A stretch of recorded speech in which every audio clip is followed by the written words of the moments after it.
And there are other things that you want to do, and I do sense a majority of you. There's this element here about you wanting to give back to others, okay? So you're not hoarding power, you're not hoarding money. I feel that you really want to do work that is meaningful.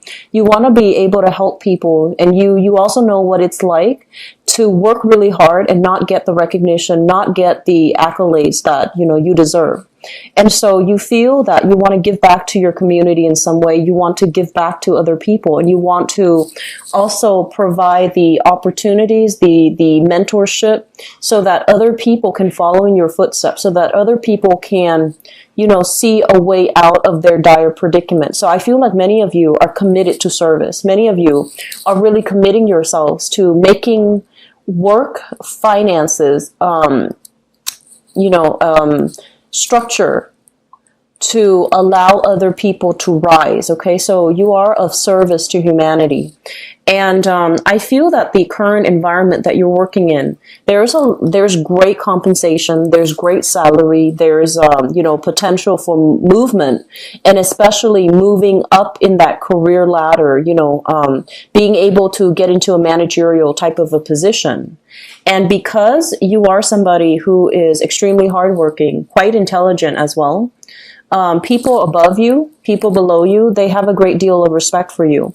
This is overall generosity coming through from an institution, generosity coming through from a hierarchical structure. So people working above you, supervisors, manager, they really appreciate your contributions, and they know that you are one in a million and they can't really replace you. So I feel that this is not a month for you to question your capabilities. And I don't see that coming through so much, but I feel like you have a specific way about you where you want to work behind the scenes and you want to do work that's meaningful. But I feel that you're kind of being pushed or pulled into a position of power because people above you know that you don't seek power for power's sake. You want to have power as a means to an end, to be able to help other people, to be able to change the system from within, and to be able to reach out to a larger audience. Okay, so this is a very noble cause that you're shifting gear towards.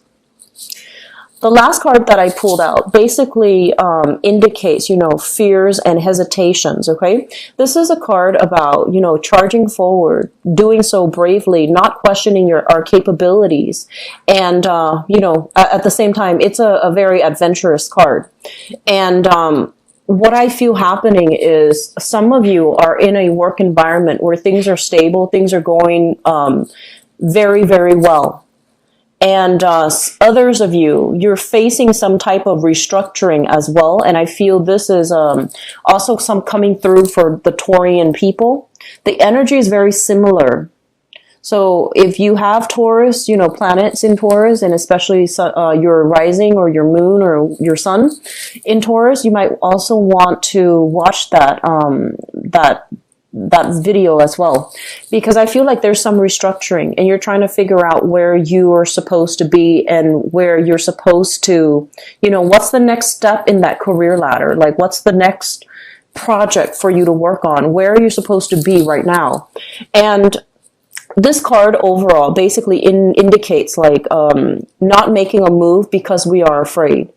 It's not so much about timing, because I feel like when you do something, whatever you touch will come to fruition, because you don't just jump in and, do it without a strategy. I feel that a lot of you ruminate, you think, and you overanalyze, and you have contingency plans. So I feel like you're very methodical, almost like a scientist when it comes to, should I do this or should I do that? And I feel like you sit down and you analyze all the different scenarios in your head before you make a move.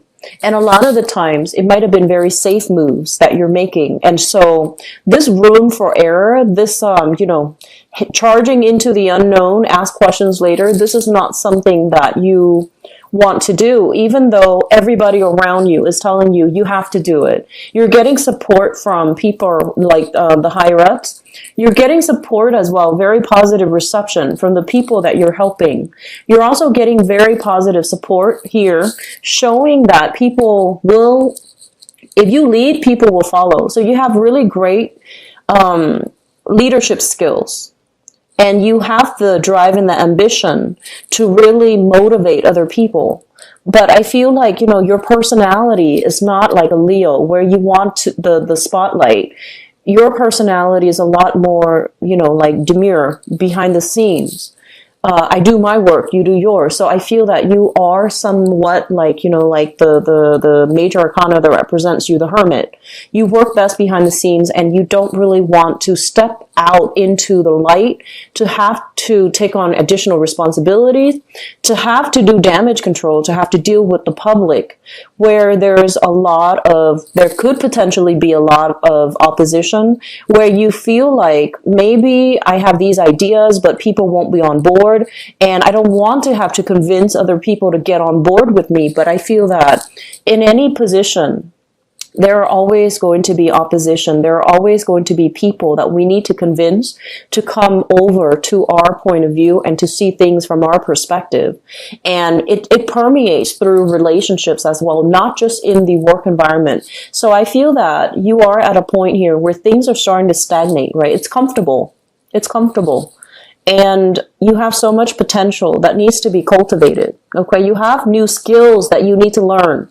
And a lot of it has to do with leadership. And I feel there is an innate, every time I see a Virgo in person, I feel like there is an innate shyness about you and an innate like chip on your shoulders where you feel like, I don't have the skills. I'm not good enough. I'm not a great communicator. I'm not a great speaker. But you are all of these things. And one of the things that they want to advise you here is that we don't need to be an extrovert in order to be a good communicator, a good speaker, a leader. We need to communicate very well from a place of passion in order for us to be able to move people along. So throughout your life, you might have, been a little bit more of a wallflower. And you might have shied away, I feel, from social interactions. And I honestly feel like many of you have taken on responsibilities at a very, very young age. So that means, taking on jobs when you, I'm feeling like people as teenagers taking on like either, having to care for siblings, having to work at a really young age. So then you couldn't really go out and with your friends. And for whatever reason, more responsibilities were imposed upon you at a younger age than all the other signs. And as a result of that, you didn't have that sense of a normal childhood. You didn't have the time and the luxury to cultivate those, social skills that allows you to mingle with other people. And so you feel that because you might not have the ability to mingle, to banter, and to, just naturally interact with people, you sense that, I don't have the great communication skills. So I feel like those things distort your ability to see yourself in a leadership capability, because you might feel like, I'm not really good at interacting with people.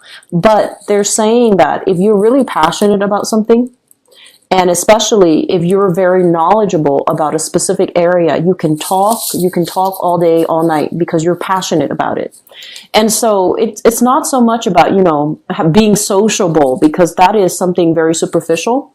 It's more about being able to lead people, being able to connect to people, being able to really turn our passion, our drive into something tangible and running with it, okay?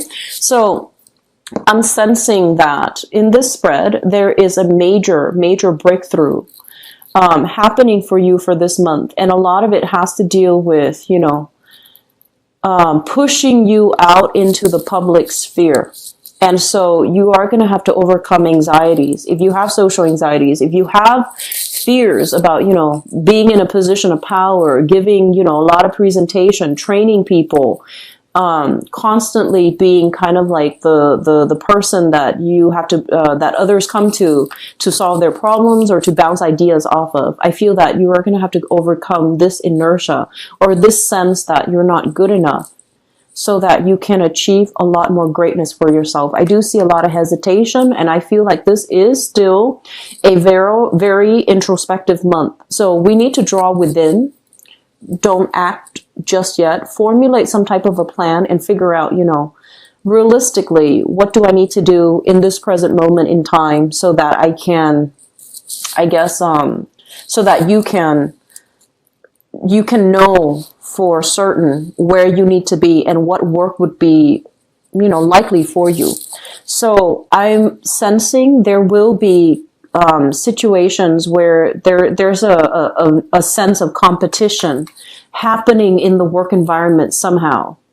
And you're going to come out on top, but it basically requires that you really stand up for your beliefs. You really advocate for something that you passionately believe in. And other people are going to be on board, okay? It doesn't matter.